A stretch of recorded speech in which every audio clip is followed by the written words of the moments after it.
21 নম্বর ম্যাথটিতে sir কি বলছে যে কিছু ইনফরমেশন দিয়েছে, তোমরা পড়ছো। গতে বলছে উদ্দীপকের পি দ্বারা, এই যে পি দ্বারা উঠানো পানির বিভব শক্তি নির্ণয় করো।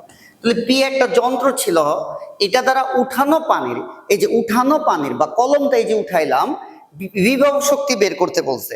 তাহলে কোনো বস্তু যখন উপরের দিকে উঠানো হয় তখন বিভব শক্তির সূত্র কি স্যার? বিভব শক্তি ইপি সমান সমান mgh। বিভব শক্তির সূত্র ইপি সমান mgh। এম হইতেছে স্যার ভর। কার ভর? পি দ্বারা উঠানো পানির বিভব শক্তি। তার মানে পানির ভর কি দ্বারা উঠানো? পি দ্বারা উঠানো। তাহলে স্যার পি দ্বারা কতটুকু ভরের পানি উঠানো হয়েছে? যে পি দ্বারা এই যে সাপ্লাই ট্যাঙ্কে উঠানো পানির ভর হয়েছে 2000 কেজি। এই যে স্যার এই যে পানির ভর কত কেজি? 2000 কেজি। কত কেজি স্যার? 2000 কেজি। তাহলে এম এর মান হইতেছে 2000 ইন্টু জি এর মান 9.8 ইন্টু এইচ, এটা হচ্ছে উচ্চতা। স্যার কতটুকু ওই পি যন্ত্র দ্বারা, পি দ্বারা কতটুকু উচ্চতায় তোলা হয়েছে? কতটুকু? এই যে ভূমি থেকে ট্যাঙ্কের উচ্চতা কতটুকু উচ্চতায় তোলা হয়েছে? পি দ্বারা 20 মিটার উচ্চতায় তোলা হয়েছে। তাহলে স্যার ইন্টু 20, তাহলে স্যার ইপি এর মান এখান থেকে চলে আসবে। ইপি এর মান এখান থেকে চলে আসবে 2000 ইন্টু 9.8 ইন্টু 20, এটা হয় স্যার 3.92 ইন্টু এদিকে 3.92 ইন্টু 10 টু দি পাওয়ার 5 এত জুল। এই হইতেছে গ। এবার আমরা ঘ নাম্বারটা করা ট্রাই করি। স্যার ঘতে কি বলছে? যে কিউ অপেক্ষা পি শ্রেয় কর্মদক্ষতার বিবেচনায়। তার মানে আমরা কিউ যন্ত্রের জন্য একবার কর্মদক্ষতা বের করব, পি যন্ত্রের জন্য একবার একটা কর্মদক্ষতা বের করব। তাহলে স্যার কর্মদক্ষতা বের করার সূত্র কি? আচ্ছা, পি যন্ত্রের জন্য তাহলে আমরা প্রস্তুতি নিলাম, কর্মদক্ষতা বের করব। কর্মদক্ষতা ইটা ইজ ইকুয়াল টু কি sir? P output divided by P input into 100%। এখন ইটার মান যে বের করব, পি আউটপুট তো দেওয়া নাই। পি আউটপুটের একটাই সূত্র, এটা হইতেছে mgh/t।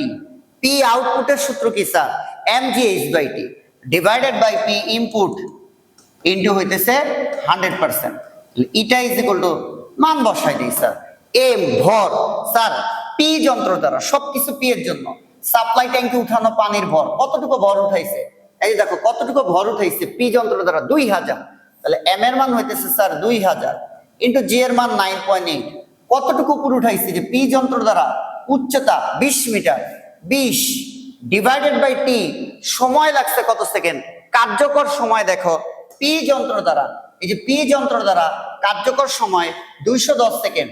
তাহলে 210 দ্বারা ভাগ into 100% divided by P input, যেটা কিনা মোট প্রদত্ত ক্ষমতা। এই যে দেওয়া তড়িৎ মোটরের ক্ষমতা 2.5 কিলোওয়াট। তাহলে এটা হচ্ছে 2.5 কিলোওয়াট থেকে ওয়াটে নিলে 1000 দ্বারা গুণ। তাহলে স্যার ইটার মানটা আমরা এখান থেকে পাবো। ইটার মানটা আমরা এখান থেকে পাবো।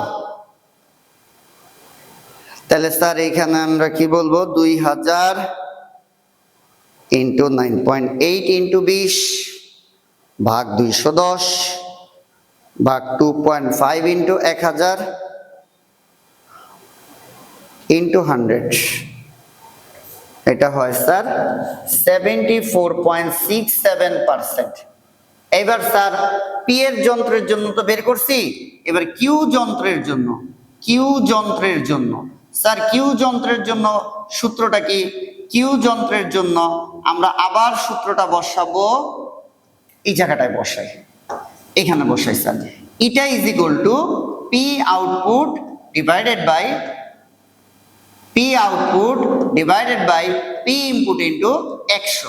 তাহলে ইটা ইজ ইকুয়াল টু, আবার দেখো কিউ যন্ত্রের জন্য আউটপুটের সূত্র কি স্যার? একটাই সূত্র, mgh/t divided by P input into 100। শুধু মানগুলা বসাবো। ইটা এম ভর। এবার স্যার ভর দেখো কিউ যন্ত্র দ্বারা কতটুকু ভর উঠানো হয়েছে? সাপ্লাই ট্যাঙ্কে উঠানো পানির ভর 2100 তাহলে ভরের মান 2100 ইন্টু জি 9.8 ইন্টু এইচ উচ্চতা, স্যার উচ্চতা হচ্ছে 15 মিটার। কতটুকু উপরে তুলছে? 15 মিটার তুলছে। কতটুকু উপরে তুলছে? 15 মিটার উপরে তুলছে। ডিভাইডেড বাই টি সময়, সময়ের মান এই যে স্যার সময়, এটা কিন্তু আমরা কিউ এর জন্য করতেছি। স্যার কার জন্য করতেছি? কিউ এর জন্য। তাহলে কিউ এর জন্য কার্যকর সময় লাগছে 180। তাহলে স্যার 180 দ্বারা ভাগ into 100 divided by P input. এই যে আমার একটা পি ইনপুট লাগবে স্যার, এই যে কিউ যন্ত্রের ইনপুটের মানটা দেখো 2.4 কিলোওয়াট। তাহলে 2.4 ইন্টু 1000 কিলোওয়াট থেকে ওয়াটে নেওয়ার জন্য 1000 দ্বারা গুণ করছি। চাইলে তুমি আউটপুটের মানটা পি আউটপুট সমান এমজিএস বাই টি আলাদাও বের করতে পারতা, আমি সূত্রের মধ্যেই করে ফেলছি। তো বলছি কিউ অপেক্ষা পি কর্মদক্ষতা বিবেচনা করতে, আমি পি যন্ত্রের জন্য একবার কর্মদক্ষতা বের করছি, কিউ যন্ত্রের জন্য একবার কর্মদক্ষতা বের করছি। কর্মদক্ষতার সূত্র আউটপুট বাই ইনপুট, আউটপুটের জায়গায় লিখে দিছি এমজিএস বাই টি। তাহলে পি এর জন্য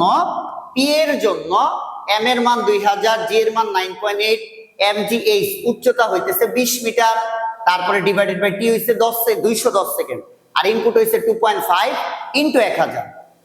কিউ যন্ত্রের জন্য এম এর মান 2100, জি এর মান 9.8, এইচ এর মান 15, সময়ের মান 180 ডিভাইডেড বাই ইনপুট হইতেছে 2.4 ইনটু 1000। তাহলে সেকেন্ডটার জন্য আমি যদি একটু বসাই 2100 ইনটু 9.8 ইনটু 15 ভাগ 180, আর নিচে হয়েছে 2.4 ইন্টু 1000 ইন্টু 100।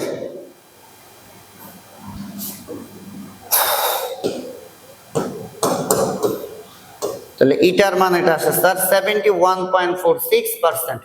তাহলে স্যার আমার কাছে দুইটা ইটা আছে, তাহলে কিউ পি যন্ত্রের জন্য ইটা 74 আর কিউ যন্ত্রের জন্য ইটা 71। তাহলে আমার কোন যন্ত্রটা ভালো?